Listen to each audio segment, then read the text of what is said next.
Senator Kenny Mann, Republican from Monroe County, the pride of Ballard, West Virginia, and he's the chairman of the Senate Education Committee. Senator, good morning. Good to see you. Good morning, Hoppy. How are you? I'm well, thank you. Good. So you just won an election a couple months ago. You realize what you got yourself into now? I know. Everybody, where did Kenny Mann come from? Well, it's good to have you here, and it's good to meet you face to face. I want to talk about two issues before education. One is there are a lot of changes going on. One is a proposal to get rid of Smarter Balance, replace it with the ACT.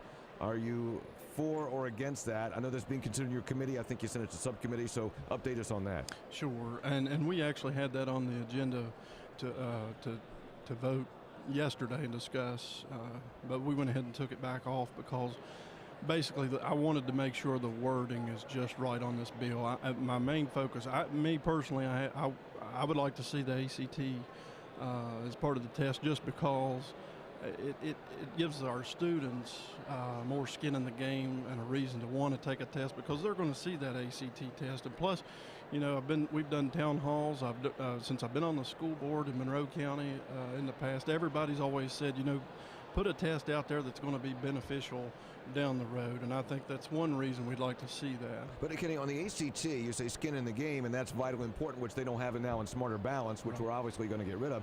But not every kid's going to go to college. Right. I mean, 55% maybe 60% is going to go to college, so we got 45% who still don't have any skin in the game. And so if they're not taking that test seriously, how do we know how they're doing? Sure, and that's, you know, once again, that's why we went ahead and I did a subcommittee in education for them to watch the wording, because this is basically going to be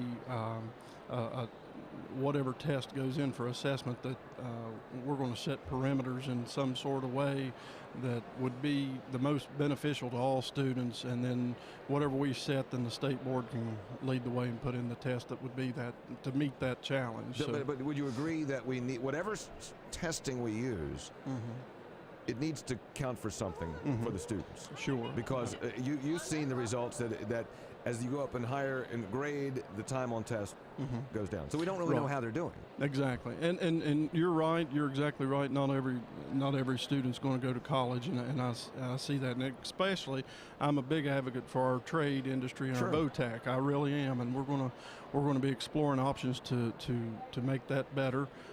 More available. We've talked several years. I know 10 years ago, we advocated for that from our county levels, wanting our vocational schools, because, hey, everybody nowadays has the college education. Moms and dads are going back to college and getting their degrees, and it's leaving that vocational field wide open. And, hey, right now, that's where your money's at. Absolutely. So. Absolutely. I agree with you completely on that. Kenny Mann is with us, and he's the chairman of the Senate Education Committee, Republican from Monroe County. Let's talk about the 180. And for years have lobbied on behalf, not lobbied, I shouldn't say that, argued that we should have 180 days of instruction. We finally, that we mandate it, we got it in code.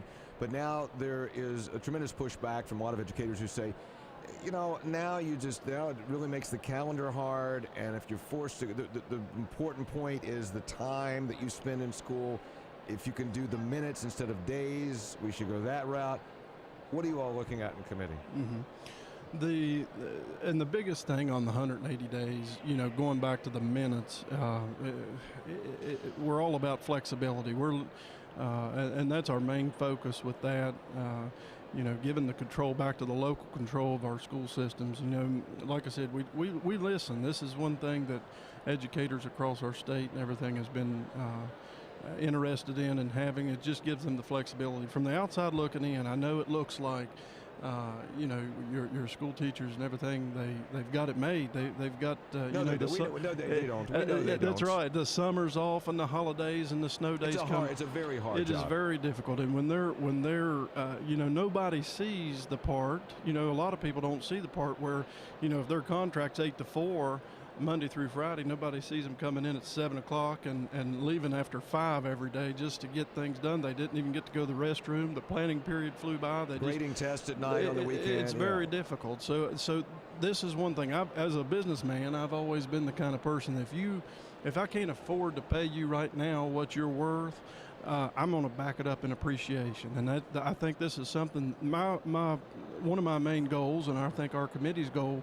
is to build morale in our school systems. Hoppy, I've always said that in education that our educators, the morale's lower than well manure, and that's on the bottom of the ocean. And I'm here to pick this thing back up and show these folks that we have their back. So you want to add? So you're pushing the bill that would keep the requirement of the equivalent of 180 days, but you do it in minutes, so you could extend days. Sure, and you can, when inclement weather comes or anything, that they could watch their patterns, and even with the snow packet days as well, that's included in there, because it'll just, I think that in the end you'll have better results with this, because I mean a lot of people ask me, why 180 days?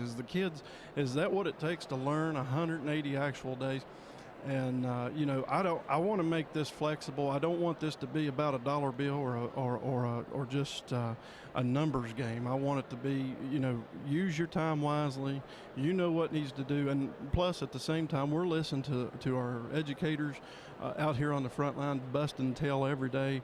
I'd like to see this happen and see where this goes. Okay, so and right now it's in subcommittee in education, but I think there's a lot of support on both sides for the replacing the 180 separate days of instruction with the equivalent. I think there's a lot of support for that. And this bill, actually, we're going to hopefully pass it here just shortly, Senate Bill 242 with that, and then it'll go to the House. I hope that it'll pass. Basically, it's last year's bill. To put just a little bit more into it, I was here the other night till 9:30. Going over some things, and we added just adding 2 more faculty Senate days in on that, going from 4 to 6, and then really trying to use the snow packet days as well. Okay, got to leave it there. Thank you, Kenny brother. Mann, yes, thank you. Republican Monroe County Chairman of the Senate Education Committee will return to the Capitol in just a moment. Stay with us.